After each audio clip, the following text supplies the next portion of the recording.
Nah, tadi kami nyampe di Sumber Rezeki jam 7.45. Ini udah jam 8 lewat 5 menit. Sebentar lagi kita akan mulai ibadah. Hari ini ada agenda peremtuar, ujian calon pendeta untuk Saudara Alentinus Jonathan. Nih, GKSBS Jati Agung, kelompok Sumber Jaya. Saya sih senang nyebutnya Sumber Rezeki. Kecamatan Jati Agung, Lampung Selatan. Ibadah jam 8 hari Minggu maksudnya. Oke. Gerejanya bagus ya, indah gitu, halamannya luas tuh, lihat sampai ke sana nampaknya itu ya. Tuh ya, nih mobil-mobil kita nih, Pak Sam Tanjung, Pak Heru, Pak Setianto Pak ya, ini Pak Kristio, Bang Sewu, itu Pak Eko Presid yang merah itu pasti. Oke, kita segera mulai ibadah. Pagi Pak Kristio, nggak nyasar ya? Iya. Oke. Biasa lewat sana mungkin. Lewat Marga Agung. Oke. Pagi Bu Rina. Jam berapa dari sana Bu? Nah, perkara sahurnya jam 6 jam 7 lain cerita ya. Pokoknya habis sahur ya. Bersyukurlah Bu, masih bisa sahur, aku durung. Ah iya, Bu Yarno kita hubunginnya. Oke, ini ada kebun karet, pohon karet. Cerah ya hari ini. Tadi mendung-mendung gimana kami berangkat. Sekarang cerah. Oke. Itu di tempat ini ada peneguhan jemaat baru, yaitu GKSBS Tanjung Bintang. Ya, betul ya? Ya. Jadi 25 tahun di tempat ini, ya, di tempat ini.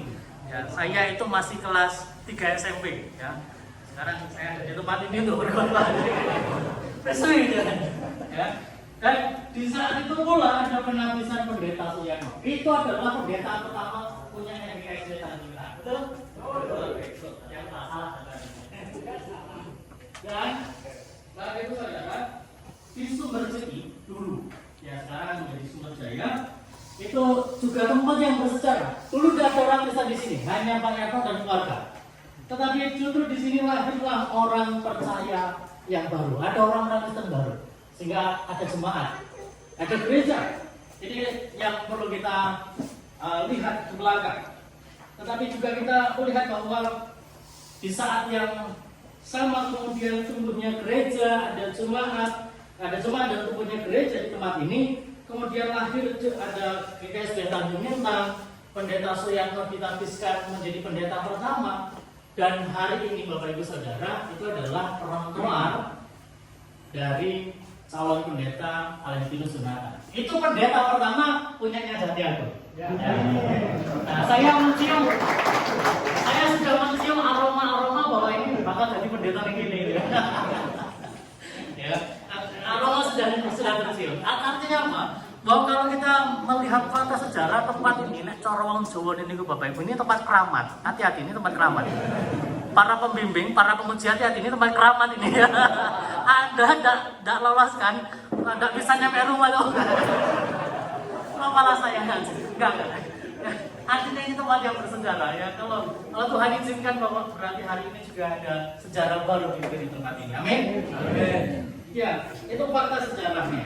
Nah, tetapi Bapak Ibu Saudara, bahwa kalau toh hari ini ada satu peristiwa besar, tentu kita akan melakukan sebuah perjalanan yang akan begitu panjang dan tidak akan berhenti hanya di tempat ini dan saat ini.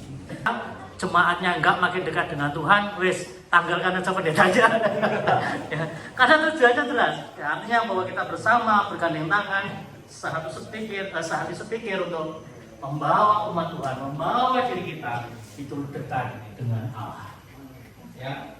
Karena tetapi ada kalanya kita juga butuh berhenti, menepi karena menemukan sesuatu. Misalnya saat ini dulu yang jadi aku menjadi bagian dari Tanjung Bintang, berhenti sejenak untuk berefleksi, menemukan sesuatu yang baru, akhirnya mendewasakan diri menjadi jadi aku. Jadi aku juga dalam perjalanannya tidak meluncur kalau aku begitu apa-apa dengan mau sebulan bayar untuk ngatur saya begini sana ngatur saya itu gampang gue. Tapi nyatanya tidak cukup begitu loh. Ternyata jadi aku butuh menepi target yang kita berdoa bersama, berefleksi bersama. Oh, kita butuh pendeta, kita butuh seorang gembala. Kita berhenti bersama, kita cari bersama siapa orang yang memang butuh Tuhan ada di tempat ini. Pertemuannya tidak sebentar lalu, butuh bertahun-tahun. Ya. Dan ini yang perlu kita sadari, bahwa dalam perjalanan itu memang butuh saatnya kita untuk berhenti dan menepi, melihat apa yang menjadi rencana dan rancangan Tuhan atas kehidupan kita, gerejanya di dunia ini. Sebab iman yang besar yang kita punya bukanlah imam besar yang tidak turut merasakan kelemahan-kelemahan kita, tetapi sebaliknya sama dengan kita, ia telah dicobai, hanya tidak berbuat dosa. Artinya bahwa kalau kita, kenapa sih begitu kenapa sih nggak seperti zamannya Tanjung Bintang dulu, begitu diteguhkan menjadi jemaat baru, kenapa tidak langsung punya pendeta? Dan harus kenapa berdarah-darah, harus dengan perdebatan, mencari calon pendeta dan seterusnya. Yang itu mungkin buat kita kok susah banget ya. Nah seringkali kita mungkin menyangka bahwa Tuhan kenapa yang membuat kita susah. Tetapi hari ini Tuhan mengatakan kita dicerahkan. Enggak, Tuhan menciptakan kita, membuat segala sesuatunya bukan membuat kita susah. Tetapi justru sebenarnya Tuhan sedang bersama-sama menanggung kesusahan. Tuhan sedang bersama-sama menanggung kelemahan. Kalau nanti pada perjalanannya kita juga misalnya ini seandainya dulu berada tidak apa-apa ya Mas Alentinus ya. Nah, berada kan boleh ya. Andaikan Mas Alentinus jadi pendeta di sini, apakah perjalanannya akan mudah? Belum tentu. Ada banyak kesulitan mungkin, ada banyak tantangan mungkin, tetapi itu bukan berarti Tuhan sedang menguji dan mencobai kita. Tetapi sebenarnya dalam pencobaan itu Allah turut serta di dalamnya. Supaya apa? Supaya kita kuat melalui. Karena sesuatu yang baru itu kita perlu menepi dan berhenti sejenak, supaya perjalanan kita akan bisa dilanjutkan dengan baik. Semoga GKSD Tanjung Bintang dan calon GKSD Santiago karena sudah biasa dengan ternyata sudah pada sarapan ya. Saya konsentrasi. Puji Tuhan. Masalahnya hati-hati ini para pemujinya masih konsentrasi. Mereka masih sarapan rupanya gitu kan. Ada lalu ngetes mau dia macam berarti pemujinya sudah dalam berakhir. Rupanya masih ada konsentrasi. Semoga GKSD Santiago dan calon pendeta institusional bisa membangun kasih yang tidak hanya sekedar menerima dan memberi, kasih transaksional, tetapi juga bisa memberikan atau bisa meneruskan kasih Allah yang transformasional, membuat sebuah perubahan baru, menemukan hal-hal baru, sehingga kasih itu tidak hanya berhenti pada satu titik saja, tetapi kasih itu akan terus mengalir sampai selama-lamanya. Kiranya perantauan hari ini Tuhan yang memberkati, baik penguji yang diuji, peserta dan semuanya terlibat, Tuhan yang menyertai, sehingga semua di akhir ini kita akan menerima kabar sukacita dan Tuhan yang memberkati. Amin. Selamat menemukan kasih karunia Tuhan, dan biarlah itu yang terus menjadi penyemangat dan penopang hidup kita untuk senantiasa hidup di dalam kasih-Nya. Amin. Mari kita bersama.